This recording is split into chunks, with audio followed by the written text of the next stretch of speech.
ആ, പരിമളയ്ക്ക് എത്ര രൂപ വേണമെങ്കിലും ഞാൻ പലിശയ്ക്ക് തരും.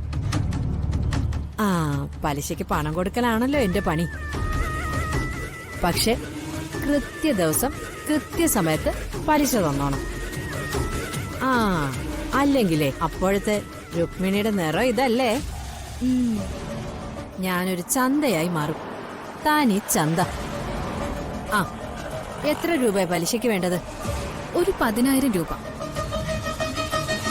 ആക്സോ ബ്ലേഡാണോ വെറും ബ്ലേഡാണോ അത് ശൗര്യക്കത്തിയോ? എന്നുവെച്ചാ എക്സ്പ്ലെയിൻ ചെയ്യാം. ബ്ലേഡ് എന്ന് പറഞ്ഞ മാസം ഒരു പ്രാവശ്യം പലിശ.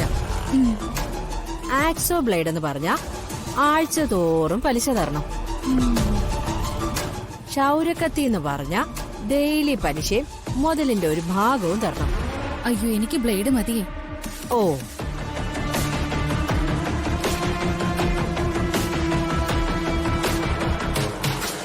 ആ, ദേ വരുന്നു ഒരുങ്ങിച്ചമഞ്ഞ ത്രിപുര സുന്ദരി. ഓ, ആടയാഭരണങ്ങൾ അണിഞ്ഞു വരുന്ന വരവ് കണ്ടില്ലേ? രുക്മിണിയുടെ മരുമോളല്ലേ? ആ, എന്റെ മരുമോളൊന്നും അല്ല, അവളെ ഞാൻ അടിച്ചോടിച്ചു വിട്ട്. ഓ ഓ, ഇവളിപ്പോ വലിയ ഉദ്യോഗസ്ഥയല്ലേ, ഇൻകം ടാക്സ് ഓഫീസറാ. ഓ, കേരളത്തിലെ മൊത്തം ആദായ നികുതി ഇവളുടെ തലയിൽ കൂടെയാ പോകുന്നത്. പരിമളം, ഒരവസരം കിട്ടിയ ഞാൻ ഇവളെ 2 ചീത്ത പറയും. നീ എന്നൊന്ന് സപ്പോർട്ട് ചെയ്യണേ.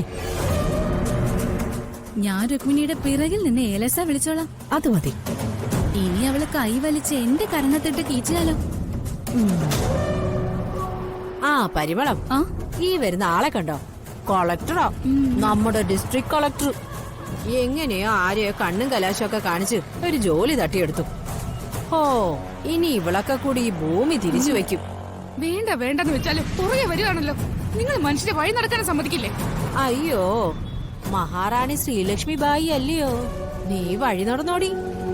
ആ, അതെ, ഒരു പല്ലക്ക് കയറി വരാത്തെന്തെന്നാ എന്റെ ചോദ്യം. നിങ്ങളോട് സംസാരിച്ചാലേ എന്റെ ദേഹത്ത് ചെളി പറ്റും. പക്ഷെ ഗത്യന്തരം ഇല്ലെങ്കിൽ എന്ത് ചെയ്യാൻ പറ്റും? എനിക്ക് പല്ലക്കും കുതിരവണ്ടി ഒന്നും വേണ്ട ഓഫീസിലേക്ക് പോവാൻ. യ്യ, നിങ്ങൾക്കേ ഒരു പോലീസ് ജീപ്പ് ഞാൻ വരുത്തട്ടെ ലോക്കപ്പിൽ പോവാൻ?